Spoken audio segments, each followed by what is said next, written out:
Today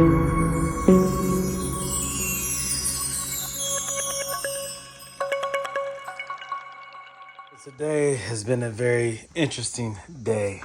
So much going on in the world of Gold Element Autoworks. This right here is my 2010 G55 AMG compressor motor supercharged M113K stage 2 tune, modded boiler exhaust, super dope truck. Love it to death. A lot of customization has been done to it, more to come. But my windshield had a crack in it. It had like a chip, like a hole, whatever, from the highway, a rock chip that I supposed to have had filled in so that it wouldn't spread. Well, about a year, almost 2 years later, it spread. I came out to the parking lot and I had a line running all the way down from that little rock chip. So I had to get the windshield replaced. The windshield prior to this had the dark tint, right? You couldn't even see through it. Well, now you can see through it. Okay, cool, whatever. I'll get a tint. But I came out the other day after it's been sitting outside during a rainstorm, and all of a sudden I had these lights on my dash, indicating that the ABS light was deactivated. Well, ABS was deactivated, and that the differential was locked. A code that I had never seen before, never came up before. And then yesterday, this is like 2 or 3 days ago, and then yesterday, I said, bump it. I turned the car off, got out of it, went to another car. Yesterday, I come outside, and there's water sitting in my change, in my cup holder. So there is water getting past the windshield now. The seal was compromised, I guess. And so now I have a code that comes up on the dash, and these right here are lit up. Now the car is turned off. As you can see, the car is not even started, and these lights are staying on.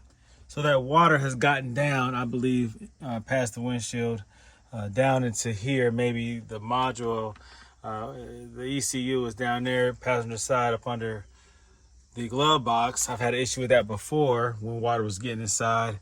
And so now water again is getting inside now because of the windshield replacement.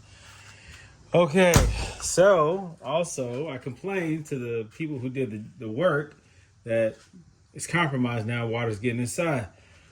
Then he tells me, well, you had rust in like 3 different spots. Once the seal was removed, the windshield was removed, the seal hides it, but there was rust like over there, down here, and somewhere else, maybe up here. No, it was over there, here, and over there at the bottom. So he's telling me that the rust is the cause. Well, the rust was already there. So now that you replace the windshield, now it's leaking. So he said that there was some kind of silicone or urethane or some kind of like a seal, a rubber seal that was applied up under this seal, not a rubber seal, but a liquid seal, rubberized seal, whatever you call it. I can't even think right now because I'm so tired, right? An epoxy. I don't know. It was something that they had ran all across it. This is supposed to be like a lay-in on top of a rubber seal with the rubber surrounding trim, and it's supposed to work, I guess. I don't know. It's supposed to seal it.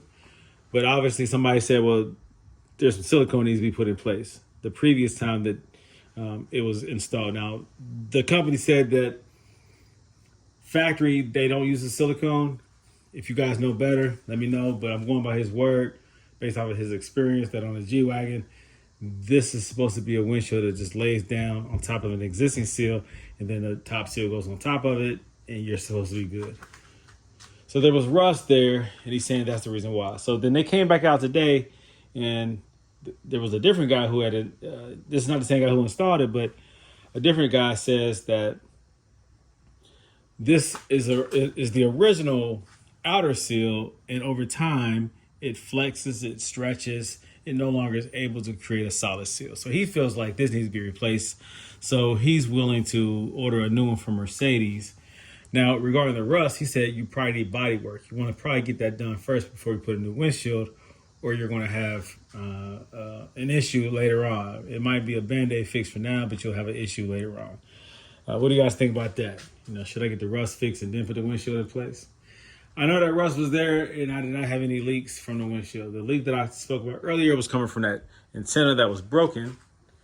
It was missing, and water was going directly every time it rained down into it, and it got the module wet. So dealing with that, then I try to take this G-Wagon over to storage to get it out the rain because I got to be gone for a day, and it's going to be raining over the next few days. So that water doesn't get onto that windshield. I was still going to leave my wide body in the garage and just take this over to storage. Well, the storage unit, this doesn't fit. It's too tall. So know your garage, first of all. These are aftermarket wheels and tires. It sits up a little bit higher, but still, these are very tall vehicles. So the storage unit, as I was trying to back it into it, it touched the top. I have an antenna right here that I know it would have hit. There's another smaller antenna back here, right? So I didn't go that far. I just got it like to the edge, like right about here, and stopped. So thankfully there was a rubber thing like this on that garage door. So I heard it, but it didn't scratch it. I stopped it before it could scratch it. So that's good. So that's that issue. I was also today working on this SL500 from Chicago. This customer, she kind of snuck this car in on me. Thankfully I had some coilovers here ready to install. So I got the lines removed, the power steering pump installed. I got the front struts installed, coilovers installed. I have to do the rear, and then this one is done. Another one came this morning from New Jersey. One that was here from New Jersey a couple days ago that I got finished, I shipped that out. And then this one came all the way up there. SL550 came from New Jersey. So New Jersey is a hot spot right now. All right, my name is coming up. I think he said he did a chat GPT and Gold Element Autoworks came up. He put in there his problem, looking for a solution, and Gold Element Autoworks came up. Pretty dope, right? All right, so yes, I had to pull this bad boy out the garage, which I have not put out the garage in over a year. That's why it's so dusty, right? So I pulled this bad boy out. Good Lord, it's dusty. All right, so I pulled her out so that I can make room for the G-Wagon. So I got to finish this right here. Then when this is done, the New Jersey one up there is coming in. And guess what? Only have like 2 days to do that one because I have another one coming from Xenia, Ohio. And I told him to show up on the 23rd. So, crazy. This is the 560 that I picked up from Kentucky. I haven't had time to do anything with that. My intent with this one is to probably keep it original, except the tail lights. I don't like those colored tail lights. I know it's an old Benz, it's original, but I don't like them. So I bought some new tail lights, and I gotta do some mods to them. I just want the red and the white. I don't want the orange at all. So I bought the red and white ones, but it has too much white. So I'm going to make what is white clear. What is white or clear red, and then leave one of the clear stripes. You'll get it when I do it. I did it on my yellow. I had like a blue 380 SEC Euro spec, a 1985, I think. If you go back to my videos, you can see what I'm talking about. That's what I did to those tail lights. They come looking like a candy cane, but you got to get rid of one of those white lights, strips, and make it red. All right. This right here, I have a set of Euro headlights that I'm going to install. Get rid of those ugly US ones with the trim. Those are the ugliest headlights that you can put on this car. See, anything US, they just like make it ugly. Euro is the best looking headlight, so that has to go. Now this is the US wiper arm. I like the Euro ones better, but that's cool. The Euro ones are thinner, a little sleeker. They go so bulky with the US, like even the front bumper is like overly bulky and big. The Euro one is shorter, like a snub nose, and I love it. So I'm going to put the Euro headlights on this one. I got to do some rewiring because the US wiring is different from the Euro wiring. Those wheels got to go. Don't care anything about them. Same wheels as on this Euro. You can see the difference in the bumper. Beautiful. That's how all SEC should look. So I have the short bumpers on this one. This is Euro spec. I already did those marker lights right here, or the side lights. Got to put some different wheels on here. I cleaned her up the other day just so I could see what the paint looks like. It's actually good paint. It's just old paint. And you can feel it. It needs to be clay barred. If I wanted to save this color or this paint, then I would clay bar it. But it smooths out. I did like a rubbing compound on like this little section. You can see it. It shined up very, very nice. Right now it's just water, water spots, but it shined up real nice, real glossy. And this is still the original paint. Still the original paint. Now let's see here what I got going on here. All right, so SL55, you guys already know what that's about. Beautiful car. I did the carbon fiber lip on here. Crazy, very nice, beautiful, had to be done. Matches the spoiler. Can't have the spoiler without the front lip, right? Got to be careful. As soon as I installed it, a couple days later, came out the driveway, forgot I had a lower splitter on the front, tore up one corner of it, scraped it up real bad up underneath. So it's just what it is, man. I be doing too much. The S55 is up and running. I did the charcoal filter, I did the fuel pump, did the fuel filter, did a filter up in the front. No, I didn't. No, I didn't. No filter in the front.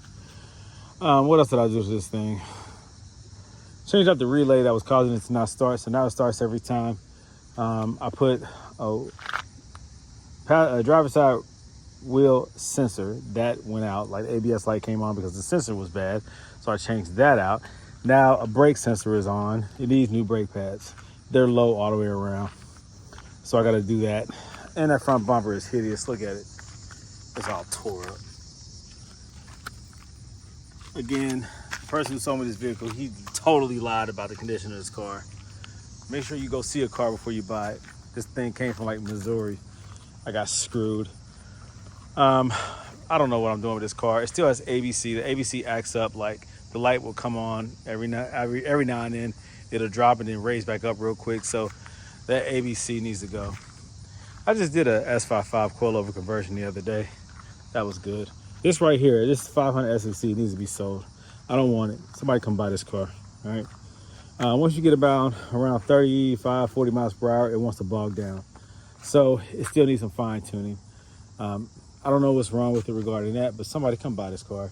It's a Euro with the US headlights. It needs some love. Somebody who wants to buy it can buy it. The interior looks really good though. That's the best part about it. It doesn't have any rust. There's no dents or dings. And the interior looks good.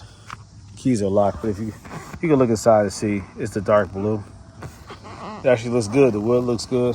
Somebody needs to buy this car. All the windows work. The seatbelt arms come out, but the sunroof is not going back. The button has a lot of slop to it, so it could be the button itself or it could just be the sunroof. I don't know. Here goes the SL550 from New Jersey. All right, beautiful car. It's black with that deep burgundy interior. It's so sexy. I'm not even gonna lie to you. This car is freaking gorgeous. I love it. I love it. Stay engaged with my channel. I have a lot of coilover conversions that I haven't posted yet. So they're going to be like kind of like maybe a month or two old. I'm still trying to catch up. I have a lot of video content, guys. Believe me. I make a lot of videos. I just don't have time to post everything because I'm a one-man show. Not only am I operating Gold Element Autoworks and all that comes along with it, such as the sales, customer support, the ordering, the shipping. I do a whole lot. The consultations, but I also work on these cars. I own a lot of Mercedes. I have 3 more that's in storage, 3 more. The 05 CL600, the GL550, that's 2010.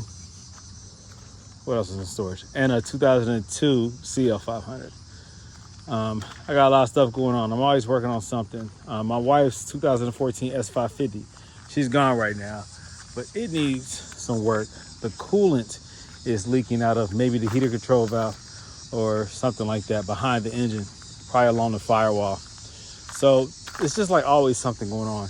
This wide body CL55 still has a brake line that's compromised that I have to reroute because the long tube NBH headers rubbed up against the brake line long enough that it caused it to leak. So it's always something going on, guys. This GL550 has the yellowing of the headlights. But guess what? 550 headlights are expensive. 450 headlights are cheap. The 550 headlights are more expensive, harder to get. So I can buff the heck out of those, and that's probably what I'll keep doing. It's just wet sanding and polishing, rubbing compound and polishing them. So that needs some little bit of love. And it also has a little bit of oil leak from the oil cooler. I've changed those out so many daggone times, so I got to change that one out. It's just always something to do. This 500 SEC still needs interior work. I have some black interior from a 560 SEC US spec, newer, like from a 1990, 1991. So it's going to require some rewiring. What do you guys think about black seats, but keeping all of this, the peanut butter or palomino? I don't know. What do you guys think? I'm trying to figure out what I want to do with this. So I'm always trying to figure out what to do. I want to do some customization. I do wish that this original color was in perfect condition because I like peanut butter or jalapeno, but I don't know, I don't know. I said palomino. I said, is it pen? I can't even think right now. I had some wine. I'm tripping. Is it palomino? Alcantara. Hold on. Alcantara. No, Alcantara is the suede headliner. Palomino is the color. What color? What did I say? I don't know. Whatever. But the peanut butter color is like a palomino, right? Is that right? I think so. All right. Anyways, so I like that. It has a rear headrest. I mean, these are cool seats. I guess they have to be like re-dyed, but they're not tore up. There's like no physical damage to the seats except this armrest right here. But the seats themselves are in good shape. They're just like faded. Hard to see with this light, but they're just faded. But they're solid. No rips, no tears, and they work. Everything works. All the functions work. So what do you think I should do? All right. This has the gray interior, the 560. Again, I have black seats from a 1990, 1991 560 SEC. What should I do? This is locked. But it has the gray interior. Should I put the black seats in here and leave that palomino? Should I get those seats dyed? Should I keep the original color in there? I don't know. So I got a lot going on. Cars coming and going. Local customers here in Cincinnati asking me to do work for their Mercedes. Fix this, fix that. Service A, service B, service C. It's so much to do, man. There's so much to do. I'm overwhelmed at times. I'm making this video just because I want to vent. This right here is really pissing me off because all I had to do was get a windshield replaced. And instead of just the windshield being replaced and me getting it retinted, now I have a whole new set of problems. Something is wet, causing the differentials to be locked and the ABS to not work. When you lock your differentials, from what I understand, your ABS automatically turns off. So why are the diffs locked? Because there's a fault somewhere. Obviously, there's a short, and that's why the light is still on. If your light stays on when the car is turned off, then it is receiving power, and it should not be. So that means it is wet. I'm assuming the module, because power is applied upon voltage being sent over a signal being sent to it. There has to be voltage sent to the module. When you add water into the equation, it causes shorts, and circuits that are not supposed to be activated are activated. That is a clear indicator of water on a module or SAM unit. So that pisses me off. All right. I'm tired of complaining now. This is Brandon Green, owner of Gold Element Autoworks. Stay in touch with my channel because there's so much crap going on all the time. I'm sorry. There's so many things going on all the time. And so I'm constantly engaged and caught up. And so you can be engaged and caught up as well. Stay in touch with my channel. There's more content on the way. I have so much to do. I have wired. Look at these. I got wired kits. I got an old cell phone. Look at this. I got the old original cell phone from the 1984 500 SEC. Look at that. This right here is from the newer ones, 07 and up. This right here is from the 04 S55. Look at that. Pretty dope, right? But this is the coolest thing right here. This is cool. Whoops. Dang, I should have had that wine. I'm tripping. Oh, no. Okay, that's still good. All right. So yeah, it's pretty dope, right? I have so much stuff, man. I can make content and videos forever. I have so much stuff going on. But I'm going to keep this one simple. And I'm going to just let you guys know that Brandon Green, owner of Gold Element Autoworks, this is my hobby, but also my business. This is what I love. This is what I have a passion for. And there's so much content on the way. Believe me, guys, I have probably 100 videos that I have not posted. I just can't keep up because I'm doing everything. Maybe I need to hire a videographer, somebody who can post the videos and control my social marketing and content. I don't know, my social media engagement, because this is hard to do everything. It's so hard. But I got more work to do. So let me get to working. All right. I'll be in touch. You guys take care, and I'll talk to you soon. Brandon Green, owner of Gold Element Autoworks. I'm out.